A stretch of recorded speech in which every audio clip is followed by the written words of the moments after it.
जी हाँ, देश की प्रीमियम एयरलाइंस जेट एयरवेज का संकट गहरा ही होता जा रहा है। एयरलाइंस बंद होने की कगार पर पहुंच चुकी है। सूत्रों के मुताबिक जेट एयरवेज की सभी उड़ानें अस्थायी तौर पर बंद हो सकती हैं। आज जेट एयरवेज की बोर्ड बैठक भी हुई। सूत्रों का कहना है कि बोर्ड अभी एयरलाइंस को बंद नहीं करना चाहता। हालांकि फंड की किल्लत के चलते एयरलाइंस के पास काफी कम विकल्प बचे हुए हैं। फिलहाल जेट के सिर्फ 5 से 6 विमान ही उड़ान भर रहे हैं। जेट के विमानों के ग्राउंड होने का असर किरायों पर साफ तौर पर पड़ने लगा है। दिल्ली मुंबई जैसे बिजी रूट्स पर किराए करीब करीब डबल हो चुके हैं। हवाई किरायों में बढ़ोतरी के बाद सरकार भी एक्शन में नजर आ रही है। उड्डयन मंत्री ने अपने सचिव को मामले को देखने के लिए कहा है। इस बीच ये भी खबर है कि नरेश गोयल ने जेट के लिए अपनी बोली वापस ले ली है।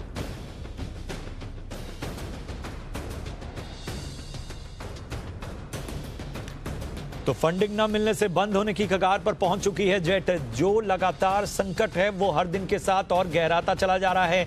एक तरफ पायलट्स ने अल्टीमेटम दिया, दूसरी तरफ केवल चंदा उड़ानें हैं जो चल रही हैं और उन सब के बीच किराए आसमान पर हैं। संकट खत्म होने का नाम नहीं ले रहा। सूत्रों के हवाले से जो खबर आ रही है वो ये है कि अस्थायी तौर पर जेट की सभी उड़ानें बंद की जा सकती हैं। जो फंडिंग के तमाम विकल्प हैं वो भी बहुत कम हैं। और जेट के जमीन पर आने से हवाई किराए जिस तरह से हमने आपको बताया आसमान पर पहुंच चुके हैं। क्या है किरायों का हाल बता रही हमारी सहयोगी मानसी दवे। मुश्किलों से जूझ रही जेट एयरवेज की उड़ान मानो अब जमीन पर गिरती हुई दिख रही है। जी हां, बैठकों का दौर चल रहा है और काफी दिनों से ये कोशिश की जा रही है कुछ हद तक जेट एयरवेज को बचा लिया जाए, लेकिन सब कुछ यहां पर असफल होता हुआ दिख रहा है। लेकिन इस बीच एक तो वेकेशन के सीजन चल रहे हैं और बाकी सारी एयरलाइंस जो हैं वो जेट एयरवेज की फ्लाइटें जो बंद हो गई है उस वजह से यहाँ पर उनके जो भाड़े हैं उसमें कितनी ज्यादा इजाफा, कितना ज्यादा हाइक होता हुआ दिख रहा है, ये हम आपको बता देते हैं। एक एक करके मैं आपको बताती हूँ। मुंबई टू दिल्ली की अगर हम फ्लाइट करते हैं या दिल्ली टू बॉम्बे की फ्लाइट करते हैं, अमूमन करीब 3,500 से 4,000 में वन राउंड ट्रिप, यहाँ पर वन वे ट्रिप फ्लाइट की होती है। लेकिन अब आप देख पाएंगे कि यहाँ पर अगर आप बॉम्बे से दिल्ली या दिल्ली टू बॉम्बे की फ्लाइट कर रहे हैं तो करीब 8,500 से ये फ्लाइटें जो हैं वो शुरू हो रही हैं और उसके बाद ये हाइक का सिलसिला जो है बढ़ता ही चला जा रहा है। 9,000 तक जा रहा है और उसके बाद और ज्यादा बढ़ता जा रहा है। तो ठीक से ये कह सकते हैं कि जेट एयरवेज की फ्लाइट्स जो रद्द हो रही हैं, जेट एयरवेज की फ्लाइट्स या प्लेन्स जो ग्राउंडेड हो रहे हैं या जेट एयरवेज की जो दिक्कतें हैं उसका सीधा असर यहाँ पर देखने को मिल रहा है। आपको ये भी बता दें कि जेट एयरवेज अपने एम्प्लॉयज को सैलरी चुकाने में भी असफल रहा है। कितनी कोशिशों के बाद भी कंपनी ने अपने एम्प्लॉयज से बातचीत करने की भी कोशिश की, लेकिन 3 महीनों से कंपनी ने अपने तमाम कर्मचारियों को सैलरी का भुगतान नहीं किया, जिसका असर या कह सकते हैं कि जिसकी गर्मी जेट एयरवेज के एम्प्लॉयज की तरफ से जेट एयरवेज को देखनी भी पड़ी है। चलिए एक और रूट आपको दिखा देती हूँ। दिल्ली टू बैंगलोर अगर आप फ्लाइट करते हैं तो करीब 3,500 से 4,000 वन ट्रिप आप देख सकते हैं, वन वे अगर आप फ्लाइट करते हैं दिल्ली टू बैंगलोर की। लेकिन अब अगर इस सिचुएशन में आप दिल्ली टू बैंगलोर की फ्लाइट बुक करते हैं तो इंडिगो कह लीजिए, गो एयर कह लीजिए, एयर इंडिया करीब 8,500 से 9,500 इनकी इनिशियल प्राइजेस हम देख पा रहे हैं और ये प्राइजेस बढ़ती ही चली जा रही हैं। अगर आप अपने हिसाब से रूट तय करते हैं तो ये प्राइजेस करीब 10,000 से लेकर 11,000 तक भी पहुंच रही है। तो एक बात तो तय है कि एविएशन सेक्टर में फिलहाल जेट एयरवेज जो दिक्कतों का सामना कर रही है उसका असर कंपनी के एम्प्लॉयज भुगत रहे हैं। हाल ही में जो ट्रैवल कर रहे हैं, क्योंकि वेकेशन का सीजन चल रहा है तो काफ़ी सारे ट्रैवलर्स हैं, अपने घर जाना या यहाँ से कहीं भी मुसाफरी करना वो लोग भी देख रहे हैं और साथ ही यहाँ पर किराए जो हैं वो बढ़ते ही चले जा रहे हैं। तो लगातार संकट बरकरार है और जेट के इस संकट का असर चाहे आम ट्रैवलर्स हों, चाहे उनके कर्मचारी हों या फिर जो लोग इसको उबारने में जुटे हुए हैं उन सब पर असर नजर आ रहा है और हर दिन के साथ ये संकट बढ़ता ही जा रहा है। मेरे सहयोगी समीर दीक्षित और ब्रजेश मिश्रा हमारे साथ जुड़ चुके हैं। समीर का सबसे पहले रुख करेंगे। समीर, क्या हो रहा है आखिर? क्या जिस तरह की उम्मीद हमें बनती हुई नजर आ रही थी, बहुत सारी कवायद हुई, इमरजेंसी बैठकें हुई, ये सारी चीजें क्यों ऐसा हो रहा है कि कुछ भी काम नहीं कर रहा है जेट के साथ? क्या ग्रह अच्छे नहीं चल रहे हैं?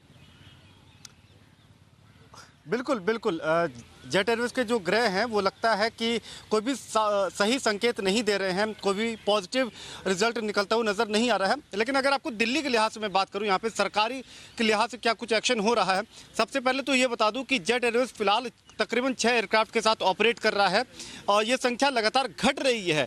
एक वक्त पे यानी कि पिछले साल जेट एयरवेज 126 हवाई जहाज के साथ ऑपरेट कर रहा था और आज वो धाराशायी होकर के 5 से भी कम उसकी संख्या आ गई है।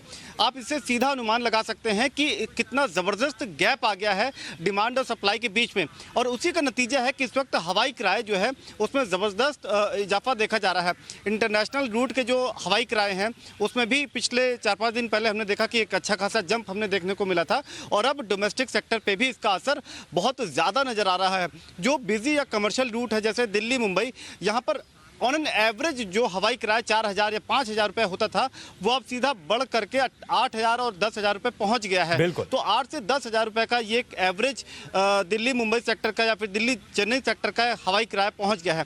और यही वजह है कि आज जो है सुबह सुबह एविएशन मंत्री सुरेश प्रभु ने ये इस बात को आदेश दिया था एविएशन सेक्रेटरी के साथ कि वो हवाई किराए को लेकर के और जेट एयरवेज पर कोई निर्देश दें, कोई कदम उठाएं।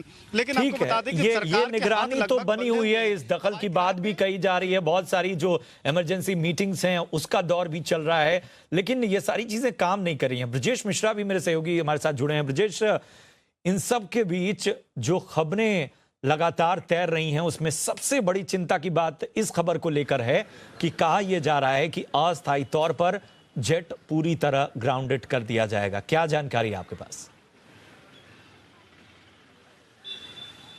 बिल्कुल, ये मैनेजमेंट ने ये जो बोर्ड को सारी स्थिति बता दी है और यहाँ तक कहें कि एक तरह से ये बात भी समझा दिया गया है बोर्ड को कि ये भी मुमकिन है कि जिस तरह से पैसों का इंतजाम नहीं हो पा रहा है तो मुमकिन है कि एयरलाइन को कुछ दिनों के लिए जो है टेम्पररी सस्पेंड करना पड़े। शटडाउन की स्थिति की बात नहीं हो रही है, टेम्पररी सस्पेंशन की बात हो रही है। यानी मुमकिन है कि 1 हफ्ते या 2 हफ्ते या जो भी समय मैनेजमेंट को लगता है कि ठीक है, इस समय के दौरान कोई एक स्थिति साफ हो जाएगी, बैंकर से पैसे आ जाएंगे या कोई नया ख़रीदार आ जाएगा या जो मौजूदा प्रमोटर हैं वही कुछ ऐसा कर डालेंगे, कोई ऐसा रास्ता निकल आएगा जिससे कि एयरलाइन वापस ठीक से पटरी पर चलने लगे। तो वो उस स्थिति का आकलन करने के बाद कोई एक मियाद तय की जा सकती है कि उस मियाद के लिए जो है ऑपरेशंस को टेम्पररी सस्पेंड किया जाए।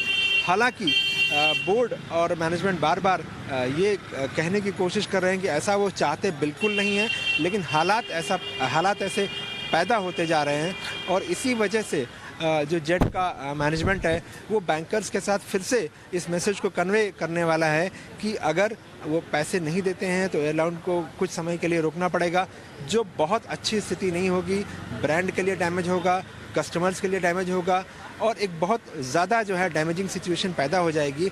इसलिए अगर लेंडर्स कुछ पैसे डाल देते हैं तो उस स्थिति को टाला जा सकता है, टेम्पररी सस्पेंशन की जो स्थिति है उसको टाला जा सकता है और एयरलाइन को सर्वाइव किया जा सकता है। ठीक है, मतलब एक समय चाह रहे हैं कि इस समय में कुछ एक कॉन्क्रीट प्लान बनाया जा सके या जो संकट है, जो लगातार प्रेशर बन रहा है, इस दबाव को कुछ हद तक कम किया जाए। समीर, बड़े संक्षेप में आपसे हम जानना चाहेंगे डीजीसीए की क्या भूमिका इसमें नजर आ रही है या क्या किस तरह के विकल्प की ओर बात हो रही है, किस तरह की और मीटिंग्स आने वाले वक्त में हम देख सकते हैं?